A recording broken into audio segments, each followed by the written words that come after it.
नमस्ते।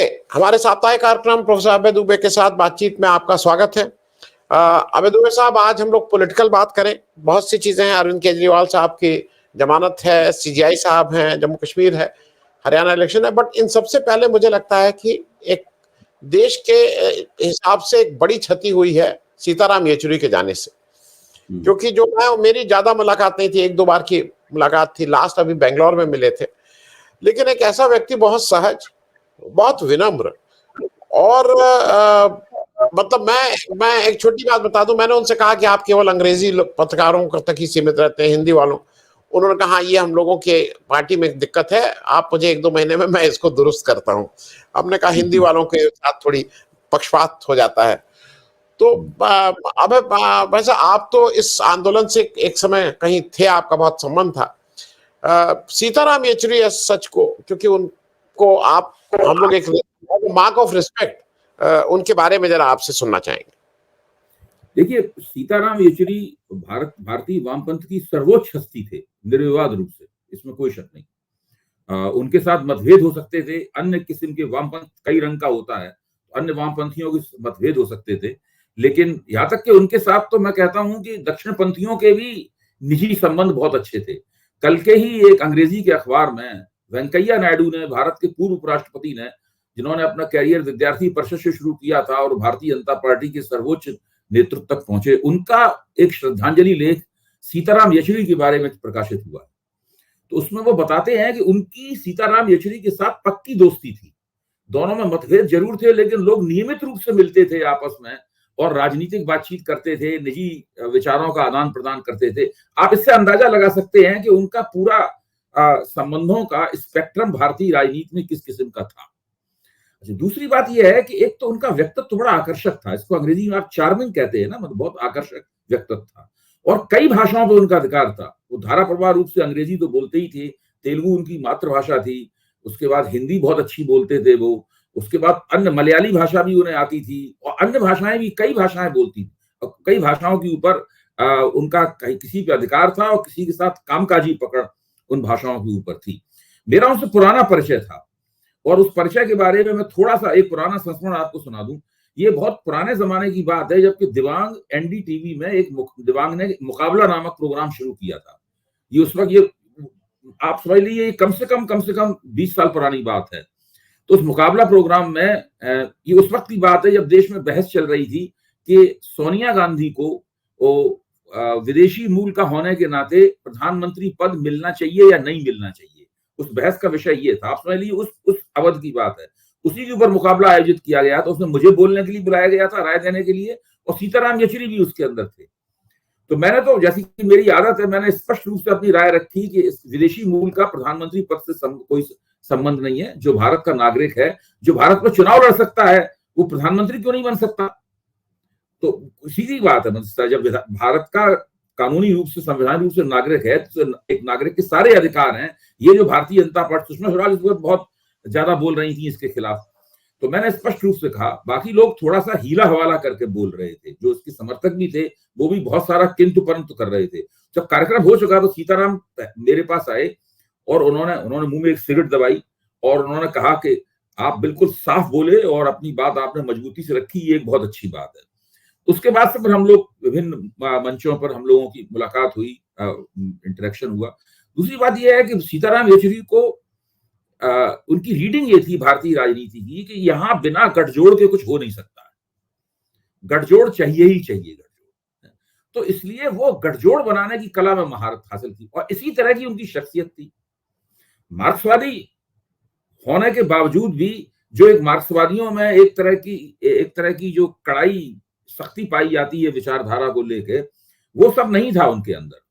तो मैं समझता हूं कि वो भारत की गठजोड़ राजनीति का जो वामपंथी पक्ष है उसकी सिरमौर हस्ती थे।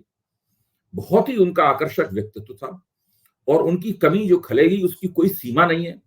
आज कम्युनिस्ट आंदोलन के भारत में अच्छे दिन नहीं चल रहे हैं और एक ऐसे समय में जबकि कम्युनिस्ट आंदोलन में कोई बड़ा उछाल नहीं आ रहा है, उन्होंने करीबन 10 वर्ष तक सीपीआईएम का नेतृत्व किया, उसके जनरल सेक्रेटरी थे लगातार, और उनकी जितनी प्रशंसा की जाए उतना कम है। मुझे तो लगता ही है कि कोई जाने लायक उम्र उनकी नहीं थी। वो जितने दिन यहाँ पर रहते उतना ही भारतीय राजनीति को और भारतीय लोकतंत्र को समृद्ध करते। जी। अब भाई अपने जो मूल अपना कार्यक्रम राजनीतिक पिछले सप्ताह की सबसे बड़ी घटना हुई है अरविंद केजरीवाल साहब को बेल मिलना।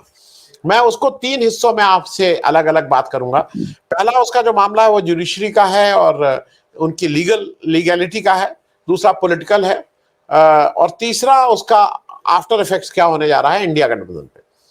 लीगैलिटी में जिस तरह से जस्टिस भुइयां ने, जस्टिस सूर्यकांत ने तो उतना नहीं, जस्टिस भुइयां ने जिस तरह से, जिसको कहते हैं कि अब इससे ज्यादा क्या लताड़ेंगे, इससे ज्यादा कोई क्या बोलेगा, जिस तरह से उन्होंने कल बोला है कि भाई ये पिंजरे का तोता, इस तोते को खोलो, जिस तरह से उन्होंने धाराशाही किया कि 22 महीने तक याद नहीं आया, 4 चार्जशीट में नाम नहीं है, 5वीं चार्जशीट में नाम ला रहे हो, उन्होंने बिल्कुल ठीक से उसको किया। मैं इस पे पहले थोड़ा लीगैलिटी पे आपसे एक समझना चाहूंगा कि इस देश में किसी को भी कहीं पे भी कुछ भी रखा जा रहा है। उमर खालिद रखे गए हैं 4 साल से, कुछ नहीं हो रहा है। अरविंद केजरीवाल चीफ मिनिस्टर है। इस कानून की जो वैधानिकता है, हालांकि मैं उसका विशेषज्ञ नहीं हूँ वो कानून का, लेकिन फिर भी एक राजनीतिक समीक्षक के तौर पर मैं अपनी राय उसके ऊपर जरूर दूंगा। देखिए, उसके 2 पहलू हैं इस वैधानिकता के। एक तो यह है कि उन्होंने सीबीआई की कड़ी आलोचना की है। सीबीआई को, जो सीबीआई के पूर्व डायरेक्टर थे कांग्रेस के जमाने में, सिन्हा साहब, जब उन्होंने कहा था कि भाई हमारा संगठन तो तोता है, उसको उन्होंने दोबारा हम सब लोगों को याद दिलाया। और देखा जाए तो सीबीआई जिस तरह अरविंद केजरीवाल की बिल्कुल एक मौका पर शैली में देर में गिरफ्तारी सीबीआई ने की, उसकी भी उन्होंने कड़ी आलोचना की है। तो ये सब चीजें इन लोगों को आईना दिखाती हैं, लेकिन समस्या ये है कि ये लोग आईना देखने से इनकार करते हैं। इन लोगों को आंख का लिहाज भी नहीं है। जितने भी सरकारी संस्थाएं हैं, जो जांच एजेंसियां हैं, वो पूरी तरीके से इनका कोई अपना दिमाग नहीं है। इनका कोई जो अपना इनका एक एजेंडा होना चाहिए, अपना एक प्रोटोकॉल होना चाहिए और उसके हिसाब से इन्हें चलना चाहिए, वो नहीं चलते हैं। ये अपने राजनीतिक आकाओं के कहने पर चलते हैं। ये बात इसीलिए उन्होंने तोता भी कहा कि मालिक तोते को जो सिखाता है पिंजरे में रखता है, और तोते को जो सिखाता है तोता उसी को बार बार दोहराता रहता है। देखिए, सीबीआई के हवाले कोई केस किया जाता है तो सीबीआई फौरन रख लेती है उस केस को, और उसके बाद ये भांपने की कोशिश करते हैं वो लोग कि मालिक लोग क्या चाहते हैं। मालिक लोग भी बुला के बता देते हैं कि भाई ऐसा ऐसा करो, तो वैसा वैसा करते हैं। मालिक लोग कहते हैं कि इस मामले को ठंडे बस्ते में डाल दो, सीबीआई इस मामले को ठंडे बस्ते में डाल देती है। इसलिए इन संस्थाओं की अपनी जो स्वायत्तता है, और स्वायत्तता खत्म होती है तो क्षमता भी खत्म हो जाती है साथ में, क्योंकि स्वायत्तता, क्षमता, पहलकदमी, इन सबका आपसी रिश्ता है। इसलिए ये संस्थाएं धीरे धीरे करके नाकारा होती जा रही हैं, निष्पक्ष होने की बजाय ये पक्षधर होती जा रही हैं। इनका पूरी तरीके से सरकारीकरण हो गया है और ये सरकारी तोते में बदल गई हैं। ये बात जो है उसके ऊपर भी लागू हो सकती है। जो तोते वाली बात है वो इन्फोर्समेंट डायरेक्टरेट के ऊपर भी लागू होती है।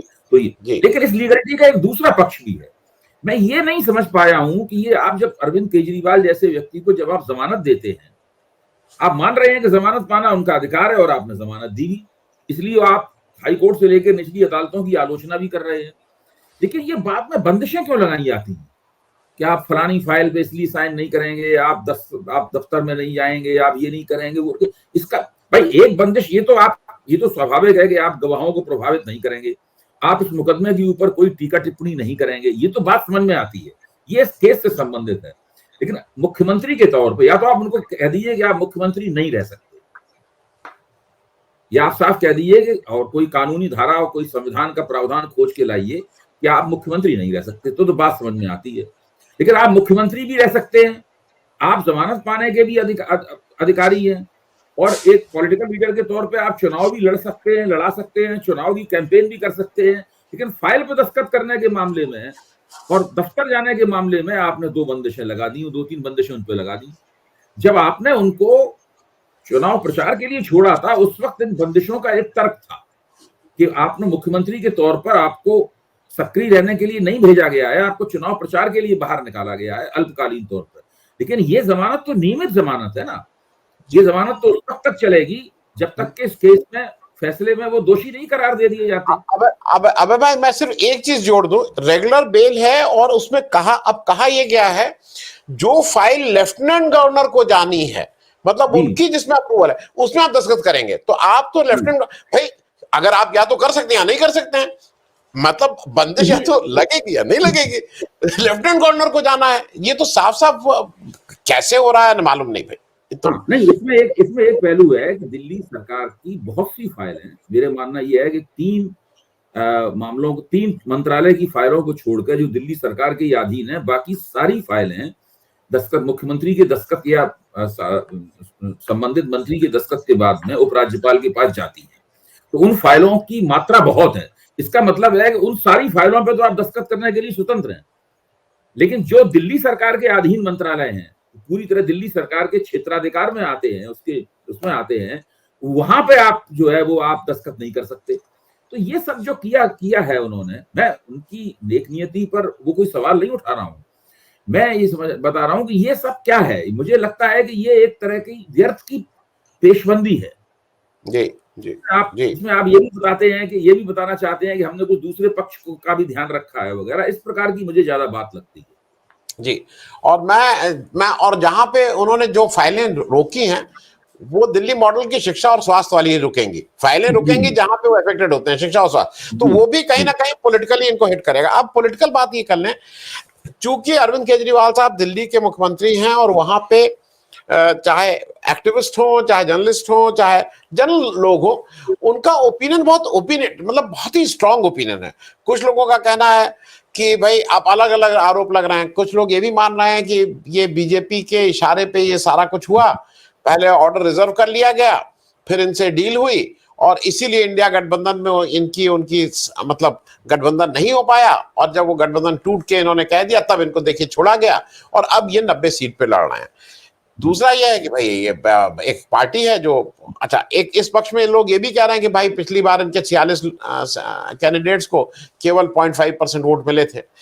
मैं इन सबके बीच इसका पॉलिटिकल हरियाणा इलेक्शन में क्या असर होने जा रहा है उस पे, क्योंकि एक ही तरफ का वोट काटेंगे। बीजेपी और उनके पैरोकार ये जो कह रहे हैं कि जजों की भारतीय जनता पार्टी से साठगांठ हुई है इसलिए इन्हें छोड़ा गया है, ये लोग तो सुप्रीम कोर्ट का विशुद्ध अपमान कर रहे हैं और इनके खिलाफ कुछ ना कुछ कार्रवाई होनी चाहिए। इस बात की तुक क्या है? देखिए, ये पूरा पैटर्न है। संजय सिंह की जमानत से ये पैटर्न शुरू होता है। संजय सिंह को जमानत मिलती है, कविता को जमानत मिलती है, मनीष सिसोदिया को जमानत मिलती है, नायर को जमानत मिलती है, उसके बाद अरविंद केजरीवाल को जमानत मिलती है और सुप्रीम कोर्ट बीच में प्रेम प्रकाश को भी मिल जाती है, हेमंत सोरेन को भी मिल जाती है। तो सुप्रीम कोर्ट कदम ब कदम बार बार ये स्थापित करता है कि जमानत देना नियम है और जेल में रहना अपवाद है और लोगों की व्यक्तिगत स्वतंत्रता। और बार बार कह रहा है मुकदमा बहुत बड़ा है, इसको तो अभी तो आपने शुरू भी नहीं किया है, इतना तेज है ये सब, आप मुकदमा चलाने में ही अक्षम है। मतलब सीधे कहने का मतलब है कि आप मुकदमा चलाने में अक्षम है। इसका मतलब ये भी निकलता है कि आप मुकदमा चलाना ही नहीं चाहते हैं, जेल में रखना ही आपका मकसद है। और लास्ट में अबे भाई लास्ट में कह रहे हैं पर्सनल लिबर्टी इज सैक्रोसेंट। वो बिल्कुल मैं वही कहना जा रहा था। तो वो ये बार बार सुप्रीम कोर्ट कह रहा है, ऐसा नहीं सुप्रीम कोर्ट ने इस पर नया, उसके बावजूद इस प्रकार की बहुत ही भोंडी और भद्दे किस्म की तथाकथित राजनीतिक समीक्षा टीका टिप्पणियां हो रही हैं। ये बहुत ही दुर्भाग्यपूर्ण है और इन लोगों को कुछ ना कुछ तो इनके इस तरह की बकवास करने वालों के खिलाफ कुछ ना कुछ किया जाना चाहिए। ये तो मेरा मत है इसमें। दूसरी बात यह है कि क्या वास्तव में आम आदमी पार्टी के हरियाणा में 90 सीटों पर लड़ने से भारतीय जनता पार्टी को कोई फायदा हो जाएगा? इस पर भी हमें सोचना चाहिए। मेरा मानना यह है कि जो लोग ये सोचते हैं कि वह भाजपा को फायदा हो जाएगा, वो लोग ये मानते हैं कि भाजपा के खिलाफ कोई खास एंटी इनकम्बेंसी है नहीं वहां, तभी तो वो कह रहे हैं ऐसा।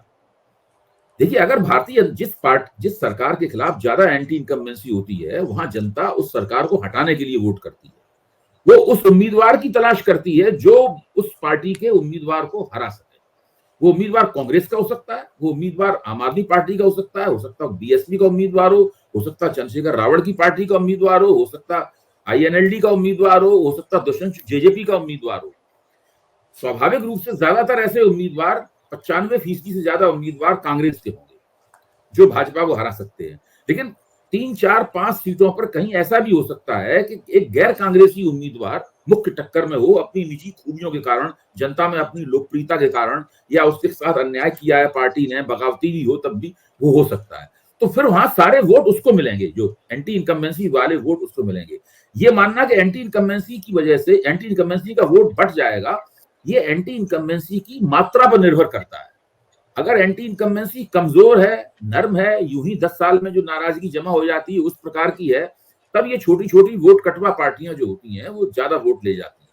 लेकिन जब एंटी इनकम्बेंसी मजबूत होती है, आंधी की शक्ल में होती है, जो कि हरियाणा में है, उस वक्त लोग उसको वोट देते हैं जो हरा सकता है बीजेपी को। अगर बीजेपी का सुपड़ा साफ होना है तो मानना पड़ेगा हम लोगों को कि एंटी इनकम्बेंसी बहुत जबरदस्त है, वोट इधर उधर नहीं जाएगा। जो दिल्ली से लगे निर्वाचन क्षेत्र हैं और पंजाब से लगे निर्वाचन क्षेत्र हैं, जहां आम आदमी पार्टी का अच्छा दावा है, वहां पर कुछ सीटों पे हो सकता है कि आम आदमी पार्टी के कैंडिडेट बहुत मजबूती के साथ चुनाव लड़ें। और ये भी हो सकता है, मैं तो मानता हूं एंटी इनकम्बेंसी भाजपा के खिलाफ इतनी है कि भाजपा के उम्मीदवार कई जगहों पे तीसरे नंबर पर चले जाएंगे। टक्कर पता चला कि कांग्रेस और किसी दूसरी पार्टी के उम्मीदवार के बीच में हो गई और भाजपा तीसरे नंबर पर चली जाएगी, ये स्थिति होगी। तो मैं इस पर समीक्षा से बिल्कुल सहमत नहीं हूँ, उससे भाजपा को फायदा हो सकता है। जी, मैं लेकिन अबे भाई एक स्ट्रेटेजिकली मुझे ऐसा लगता है व्यक्तिगत रूप से, एक कहीं ना कहीं आम आदमी पार्टी ने गलती की है जब उन्होंने विनेश फोगाट के अगेंस्ट सोची समझी रणनीति के तहत कविता दलाल को, एक जो WWF की वो है, तो वो ऐसी कोई नहीं है, उन्होंने एक किसी को आइडेंटिफाई किया, महिला है, पहलवान है, और उनको जब लड़ा रहे हैं, मुझे ऐसा लगता था कि अगर वो सीट पे ये छोड़ते और सपोर्ट करते कि हम विनर, तो शायद इनको सहानुभूति भी ज्यादा मिलती, इनकी मतलब गुडविल भी ज्यादा बनती। वो लड़ा के कहीं ना कहीं मुझे लगता है कि गलती हुई है। देखिए, मैं तो ये मानता हूँ, ठीक है, आम आदमी पार्टी ने ये इसको माना जा सकता है कि वो विनेश फोगाट को प्रतीकात्मक रूप से उनके खिलाफ उम्मीदवार खड़ा करने से मना कर सकते थे, तो अच्छा रहता। अब उन्होंने मान लीजिए एक कविता दलाल को वहां पे लड़ाया है, लेकिन फिर भी मानना है कि विनेश फोगाट अपने निर्वाचन क्षेत्र में एक तरफा चुनाव जीते। ये सब तिनके की तरह उड़ जाएंगे उनके मुकाबले, और इससे फिर उन्हें एहसास होगा कि उन्हें ये सब नहीं करना चाहिए था। जी जी। अब जरा एक मामला और है, क्योंकि वो भी उतना ही इससे ज्यादा संवेदनशील है, वो है चीफ जस्टिस ऑफ इंडिया के घर मोदी जी का गणेश चतुर्थी में जाना, उनके साथ पूजा पाठ करना, अपने साथ पूरा क्रू लेके जाना, जो पूरी उसकी वीडियोग्राफी हुई, वीडियोग्राफी के बाद उसको रिलीज करना, और इस पे कोई भी कुछ कहे, वो तरह तरह की मैसेज मोदी जी ने इससे देने की कोशिश की है, बीजेपी ने देने की कोशिश की है कि भाई देखो मेरा ये दबदबा है, सब कंट्रोल में है, मैं जो चाहूं वो कर सकता हूं। और अभी तक ये भी कुछ नहीं आया कि किसने किसको बुलाया था, नहीं बुलाया था, नहीं बुलाया था। लेकिन मुझे ऐसा लगता है कि एक तो चीज होनी चाहिए थी, जो सबसे सर्वोच्च पद पे बैठे हुए चंद्रचूड़ साहब को, कि वीडियो अंदर नहीं बनने देना चाहिए था पूजा करते समय। ये मेरी व्यक्तिगत राय है। अब ऐसा देखिए, इसमें ये जरूर पता लगाने की जरूरत है, अगर पता नहीं लगेगा तो कयासबाजी हम लोग करेंगे। वो ये है कि वो कुछ सेकंड का वीडियो किसने बनाया और वो क्यों रिलीज किया गया। उस वीडियो को रिलीज ही इसलिए किया गया है ताकि सार्वजनिक जीवन में कोई एक मैसेज जाए। अच्छा, उस मैसेज के साथ में वो एक पॉलिटिकल मैसेज है निश्चित रूप से। उस मैसेज के साथ में ये मैसेज भी गया है, जिसका इंदिरा जयसिंह ने विस्तार से लिखे हुए अपने आर्टिकल में बिल्कुल स्पष्ट कर दिया है, बहुत बेहतरीन है, सबको पढ़ना चाहिए मेरे ख्याल से, कि दोनों ही हमारे देश के दो सर्वोच्च हस्तियों ने, जो कि एक कार्यपालिका का अध्यक्ष है और दूसरा न्यायपालिका का अध्यक्ष है, उन्होंने अपने सार्वजनिक और निजी जीवन को कैसे संचालित करें, इसका जो एक स्थापित प्रोटोकॉल है, स्थापित आचार संहिता है, उसका दोनों ने ही अपने अपने तरीके से उल्लंघन किया। दोनों के मिलने में किसी कोई आपत्ति नहीं है। जाने कितने सार्वजनिक कार्यक्रमों में प्रधानमंत्री और मुख्य न्यायाधीश मिलते हैं। अगर किसी प्रश्न पर वो आपस में बातचीत करना चाहते हैं तब भी उनका स्वागत है। तबादलाए ख्यालात, विचार विमर्श तो वो कभी भी कर सकते हैं, उसमें भी कोई शक की बात नहीं है। लेकिन जिस तरीके से ये पूरा कार्यक्रम आयोजित किया गया, ये आपत्तिजनक है। न केवल आपत्तिजनक है बल्कि घोर आपत्तिजनक है। इससे जो संदेश जाते हैं वो संदेश बहुत गड़बड़ है। आप देखिए केंद्र सरकार क्या है, जैसे हम और आप भी मुकदमा दायर करते हैं सुप्रीम कोर्ट में, हाई कोर्ट में मुकदमा दायर करते हैं अपने पक्ष में। केंद्र सरकार अपने पक्ष में मुकदमा दायर करने वाली सबसे बड़ी संस्था है इस देश की। मैं सबसे बड़ी इस लिहाज से कह रहा हूं कि सुप्रीम कोर्ट में या हाई कोर्ट में या दूसरी अदालतों में सबसे ज्यादा संख्या में मुकदमे अगर कोई संस्था इस देश में दायर करती है तो वो सेंट्रल गवर्नमेंट है, वो सबसे बड़ी लिटिगेंट है। आप इससे अंदाजा लगाइए। और सुप्रीम कोर्ट के सभी जजों को, चाहे वो मुख्य न्यायाधीश हो या कोई भी न्यायाधीश हो, उसे केंद्र सरकार के पक्ष या विपक्ष में फैसला देना ही पड़ता है, क्यों मुकदमा उसे सुनना है और फैसला देना है। जबकि जजों का जो कोड है, जो बाकायदा सुप्रीम कोर्ट द्वारा लिखित प्रमाणित कोड है, मतलब बाकायदा दस्तावेजी प्रमाण उसका उपलब्ध है, उस कोड में साफ लिखा हुआ है कि जो लिटिगेंट है, जो मुकदमा दायर करने वाला है, उसके साथ उसके और जज के बीच में एक अलूफनेस रहनी चाहिए। अलूफनेस शब्द का इस्तेमाल किया गया है, और यहाँ पे अलूफनेस तो कहीं दिखाई नहीं पड़ रही है। आप एक निजी दायरे में, तो आपके घर का दायरा, देखिए सार्वजनिक दायरा नहीं है जहां पे आप मिलते हैं और आपस में बातचीत करते हैं राष्ट्रीय मसलों के ऊपर। आप एक निजी दायरे के अंदर है, आप ये सब इस तरह की गतिविधि कर रहे हैं और उसका सार्वजनिक प्रदर्शन भी कर रहे हैं, जानबूझ के उस वीडियो को वायरल किया जा रहा है। तो ये मुझे लगता है कि ये प्रधानमंत्री तो खैर एक जबरदस्त तिकड़मी है, वो हर जगह पॉलिटिकल तिकड़म करते हैं, ये चंद्रचूड़ साहब को ध्यान रखना चाहिए था। जी जी। अब यही समस्या है कि प्रधानमंत्री ने फोन किया हो, हम सोचिए प्रधानमंत्री फोन किया हो, भाई हम आना चाहते हैं गणेश चतुर्थी के दिन उस पूजा करने के लिए, अब वो मुख्य न्यायाधीश कैसे मना करे उनसे? मतलब हम लोग आलोचक हैं प्रधानमंत्री के, मान लीजिए आपके यहाँ फोन आए कि हम आएंगे आपके यहाँ, हम चाय पियेंगे आपके साथ में, तो आप तो जितनी कोशिश होगी उतना अपनी औकात के हिसाब से उनका आदर सत्कार करेंगे भाई प्राइम मिनिस्टर का। अच्छा, प्रधानमंत्री कैमरे के बिना तो कहीं जाते नहीं है, वो तो वो तो देश के सबसे कैमरा प्रिय प्रधानमंत्री है। और हमने ये भी देखा है कि हमारे मुख्य न्यायाधीश भी काफी कुछ कैमरा प्रिय हैं, उनके भी कैमरा प्रिय उदाहरण। अबे भाई मैं एक छोटा सा दृष्टि इसलिए कर दूं कि वो रेफरेंस है उसका। मेरे यहाँ जस्टिस गोविंद माथुर साहब आए थे एक किसी कार्यक्रम में, और उन्होंने एक किस्सा सुनाया था, वो फिर से रिपीट कर दूं। उन्होंने कहा था कि पंडित नेहरू और जस्टिस शास्त्री एक मंच में थे, और पंडित नेहरू ने अपने भाषण के दौरान ये कहा कि भाई ये एग्जीक्यूटिव और जुडिशरी में हार्मनी होनी चाहिए। जस्टिस शास्त्री उठ गए, वॉकआउट कर गए, और उन्होंने बाद में कहा कि जुडिशरी और एग्जीक्यूटिव में कोई हार्मनी नहीं, ये एक दूसरे के विरोधी हैं। जुडिशरी विपक्ष है उसका, और अगर वो जिस दिन एक हो जाएंगे उस दिन देश का, इस संविधान का कबाड़ा हो जाएगा। और वो वहां से चले गए थे। तो ये तो चीफ जस्टिस ऑफ इंडिया है, मतलब चीफ जस्टिस ऑफ इंडिया अगर ये नहीं कह पा रहा है कि आप भाई वो नहीं चलाएंगे, तब फिर कुछ कहने की जरूरत नहीं है। मैं अगले उस पर आ जाता हूँ। एक बात चंद्रचूड़ जी की हम लोगों ने थोड़ी आलोचना कर दी, लेकिन एक और बात हम लोगों को जरा कहना चाहिए, वो भी न्याय के लिहाज से उचित है, कि मैंने देखा है कि जिन कार्यक्रमों में प्रधानमंत्री भाषण दे रहे होते हैं और वहां श्रोता के तौर पर हमारे मुख्य न्यायाधीश मौजूद होते हों, तो आप ध्यान से मुख्य न्यायाधीश के चेहरे के भाव देखिए, उनको बहुत उलझन हो रही होती है प्रधानमंत्री की बातें सुनकर। वो कभी इनकी बातों को बहुत सहजता पूर्वक नहीं ले पाते। प्रधानमंत्री जिस तरह की वहां दावेदारियां करते हैं, जिस तरह की बातें करते हैं, उससे उनको वो सहजता पूर्वक नहीं ले पाते। तो देखिए दोनों के बीच में एक अंतर्विरोध तो स्थापित है, जो होना भी चाहिए। आप उस अंतर्विरोध को, वो अंतर्विरोध किस तरह प्रोसेस हो रहा है, वो किस तरह संसाधित हो रहा है इन दोनों के बीच में, ये हम लोगों का, हमारा और आपकी जिम्मेदारी है कि हम उसके ऊपर निगाह रखें। जी जी। सुप्रीम कोर्ट में आए हैं, सुप्रीम कोर्ट में फैसलों का स्तर बढ़ा ही है, इसको मानना पड़ा। वो गोगोई साहब जिस तरह के थे उस तरह के मुख्य न्यायाधीश नहीं है वो जी। तो ये इस प्रकार की जो बातें हो रही हैं उनको, उससे भी हमें परहेज करनी चाहिए। लेकिन ये नाजुक मसला है और उसको थोड़ा सा हम लोगों को भी एक तरफा वक्तव्य देने की बजाय ध्यान से उसको देखना चाहिए। ठीक है, अब हम लोग जरा बात कर लें जम्मू कश्मीर की। जम्मू कश्मीर में एक नई टैक्टिस हुई है, और ये किसके इशारे पर हो रही है बिल्कुल साफ है।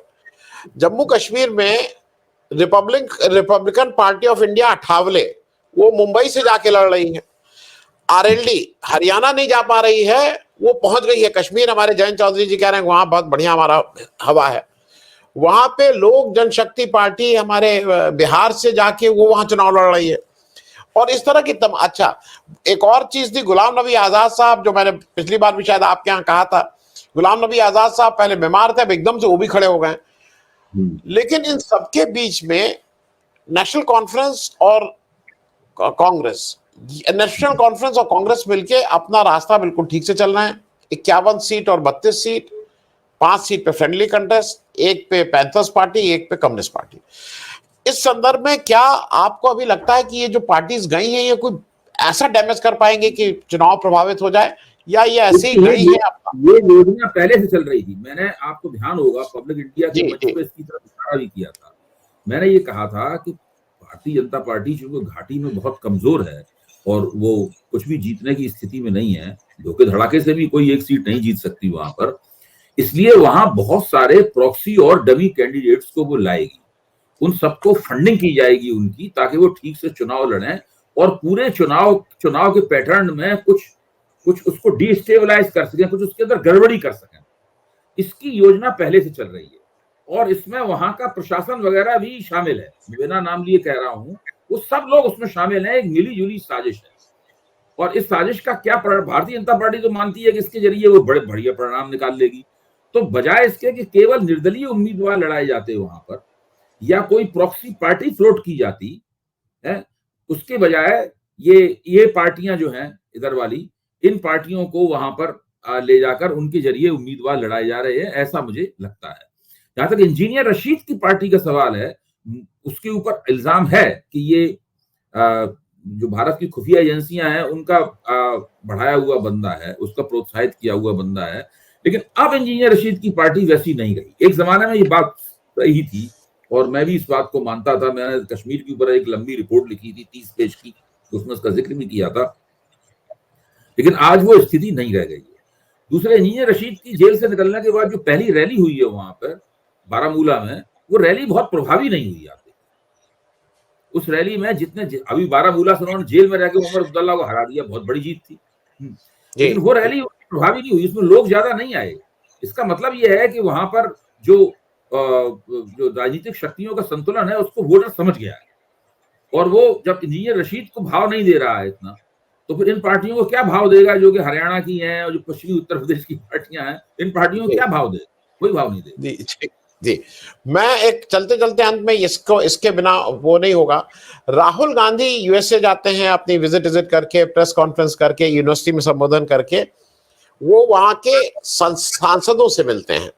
वो एक इनफॉर्मल सी बात थी और उन सांसदों के बीच में डेमोक्रेटिक पार्टी की एक इल्हाना उमर भी थी और उनको लेके इतना हो हल्ला मचता है। इल्हाना उमर का यह मामला कि वो पाकिस्तान के पक्ष में बोलती हैं। वो इमरान जब प्राइम मिनिस्टर थे तो वो पाकिस्तान गई थी, वो पाक ऑक्युपाइड कश्मीर गई थी और वहां उन सांसदों के बीच में वो भी बैठी हुई थी। अब उसको लेके यहाँ पे सारे हमारे केंद्रीय मंत्री अमित शाह, राजनाथ सिंह, किरण रिजिजू, मतलब कौन, शिवराज सिंह चौहान, ये सब लोग टूट पड़े हैं। मैं छोटे भाइयों के नाम नहीं ले रहा हूं। मतलब मुझे अभी भी जरा समझने में आप समझा सकते हैं कि अगर एक सांसदों का वो आ रहा है जिसमें वहां की इलेक्टेड सांसद हैं, उनसे अगर उस शिष्टमंडल में कोई अकेले मुलाकात नहीं कर रहे हैं, कोई अकेले इनका, मैं इसको जरा आपसे समझना चाहता हूं, इसमें क्या देशद्रोह है? देखिए, देशद्रोह तो कोई है नहीं, और मैं तो ये कहता हूं कि अगर राहुल गांधी ने देशद्रोह किया है तो बीजेपी के लोग मांग कर रहे हैं ना, देशद्रोह का मुकदमा लगाया जाए और उनकी सांसदी वापस ले ली जाए। मैं तो मानता हूं कि बीजेपी को इस पर गंभीरतापूर्वक विचार करके दोनों मांगे मान लेनी चाहिए। राहुल गांधी को देशद्रोह का मुकदमा भी कर देना चाहिए, उनको गिरफ्तार कर लेना चाहिए, उनको जेल में डाल देना चाहिए और उनका घर से उन्हें फिर दोबारा निकाल देना चाहिए और उनकी सांसदी भी छीन लेनी चाहिए। तब हम देखते हैं इस देश में लोकतंत्र किधर जाता है और भाजपा कहां जाती है, क्या कौन सा छक्का लगाता है और कौन लगाता है, ये सब निकल के सामने आ जाएगा। पहली बात तो ये है। और दूसरी बात यह है कि जब राहुल गांधी के सामने एक प्रस्ताव आया होगा कि भाई डेमोक्रेटिक पार्टी के सांसद आपसे मिलना चाहते हैं, राहुल गांधी ट्रंप को पसंद करते नहीं है, ये बिल्कुल जग जाहिर बात है, तो जाहिर है वो डेमोक्रेटिक पार्टी को पसंद करते हैं, वो रिपब्लिकन पार्टी के सांसदों से तो मिले नहीं, तो वो अब उनके पास लिस्ट भी आई होगी कौन कौन से सांसद आ रहे हैं। इसमें वो कह सकते थे कि भाई ये इल्हाना उमर को हटा दीजिए इसके अंदर से, वो उन्होंने नहीं कहा। उन्होंने एक सांसदों के एक समूह से वो मिल लिए। मुझे तो कोई इसमें देशद्रोह नजर नहीं आता। देखिए, बीजेपी को उछल कूद मचाने के लिए, राहुल गांधी को कमतर दिखाने के लिए और उनको ये देश विभाजन के पक्ष में है ये सब कहने के लिए कुछ मौका चाहिए। वो कभी ना कभी ये मौका पाती रहेगी और कहती रहेगी। अब ना हम लोगों को इनकी बातों पर गंभीरता से लेना चाहिए। मीडिया में ही चलता रहेगा, मीडिया वाले भी बड़े उत्सुक हैं इन सब बातों को उछालने के लिए, लेकिन इसका सार्वजनिक जीवन में वोटरों के ऊपर, सामान्य लोगों के ऊपर कोई असर नहीं पड़ने वाला। आप देखिए, एक हफ्ते बाद इल्हाना, किसी से भी आप पूछेंगे वो इल्हाना उमर का उसे नाम भी याद नहीं आया। जी जी। तो आप जब बहुत याद दिलाएंगे तब कहीं जाके उसके दिमाग में स्ट्राइक हो, वरना उसको कुछ नहीं, सब भूल जाएंगे सब लोग। ये सब बहुत ही फौरी और तात्कालिक किस्म के का हंगामा है जो अभी अभी हवा में घुल के खत्म हो जाएगा। इसकी कोई परवाह नहीं करनी चाहिए, और राहुल गांधी सही इसकी कोई परवाह नहीं करते हैं कि जो तुम्हें बोलना हो बोलते रहो, हमें जो करना होगा वो हम करते रहेंगे। जी, अबे भाई एक व्यक्तिगत प्रश्न था, मैं चलते थे, मेरे मन में एक था, मैं इसलिए मैंने कहा आपसे पूछ लूं। आप टीवी चैनल्स पे जाते हैं, मीडिया पे जाते हैं, हमारे और से लोग भी जाते हैं, आशुतोष जी भी जाते हैं, बहुत से लोग जाते हैं, लेकिन अभी पिछले 10-15 दिन से मैंने देखा है कि जो उसकी पहले भी क्वालिटी खराब थी, लेकिन जिस तरह की गाली गलौज अब शुरू कर दिए हैं कि मतलब वहां खड़ा करके आदमी को एंकर भी मिल जाएगा, वो भी उनके साथ हो जाएगा। अभी मैं बात कर रहा हूँ नाविका कुमार जी का एक शो था, उसमें आशुतोष को जिस ढंग से जो जो बातें कही जा रही थी, आपसे जरा मैं सुनना था, तो फिर मतलब इन सब का जाने का भी क्या मतलब है, मैं थोड़ा ये समझना चाह रहा हूँ जिस तरह की गाली गलौज चल रही है। क्या एक तो ऑप्शन ये है, एक विकल्प ये है कि हम इन जगहों पर जाना बंद कर दें। मैं भी जिस बात पे आप जो बात कह रहे हैं मेरी निगाह में भी है, मेरे संज्ञान में। हम जाना मना कर दें कि भाई हम आपके यहाँ नहीं आएंगे, हम अपना काम करेंगे, हम क्यों समय बर्बाद करें।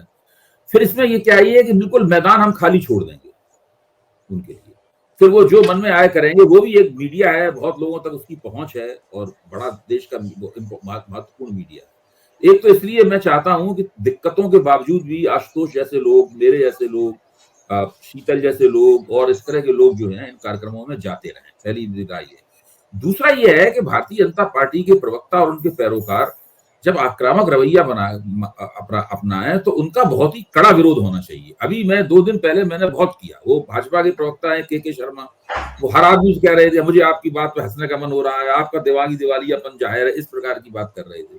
तो मैंने उनसे बहुत साफ तौर पर कहा कि ये सब आप करना बंद कीजिए, आप अपनी बात कहिए, आप दूसरे की खिल्ली उड़ाना, उपहास करना, ये सब करना, ये सब बंद कीजिए। बहुत सख्ती के साथ मैंने कहा, उससे मेरे उनकी कुछ जबान दराजी भी हुई, जो मैं आमतौर पर उससे परहेज करता हूं, नहीं करता हूं, लेकिन मुझे लगा कि ये करना जरूरी है। अच्छा, दूसरा ये है कि दूसरा एक और बात है कि जो टीवी चैनल होते हैं वो 2 नावों में सफर करना चाहते हैं। कुछ चैनल तो एक ही नाव में सफर करते हैं, वो सरकार की नाव, ज्यादातर चैनल। कुछ चैनल 2 नावों में सफर करना चाहते हैं, वो सरकार को भी नाराज नहीं करना चाहते और साथ में विपक्ष को भी सोचते हैं कि हम इनको भी थोड़ा बहुत इनकी पीठ पे हाथ रखे हैं। तो फिर ये इस तरीके से एक बड़ी ही जटिल किस्म की वो नीति बनाते हैं। उसमें एक जो एंकर होता है वो सरकारी पक्ष में बोलता है, दूसरा एंकर जो होता है वो विपक्ष को तरजीह देता हुआ नजर आता है। इस तरीके से पूरी दुनिया ये चल रही है। ठीक है, लेकिन मतलब मुझे हरदम ये लगता है कि एक आध को छोड़ के, वो भी शायद मैं नाम भी ले लेना जरूरी है, संदीप चौधरी को छोड़ के मुझे नहीं लगता है कि कोई, वो अपनी डिबेट को कंट्रोल में रखते हैं, अभद्र भाषा का इस्तेमाल नहीं होने देते हैं, भाषा की मर्यादा रखते हैं। बाकी लोग तो वो 11 की जगह बार-बार रेफरी साहब भी उधर ही खड़े हो जाते हैं, सीटी उधर से बजाने लगते हैं। आपका बात करने के लिए बहुत बहुत धन्यवाद अभय भाई, थैंक यू सो मच।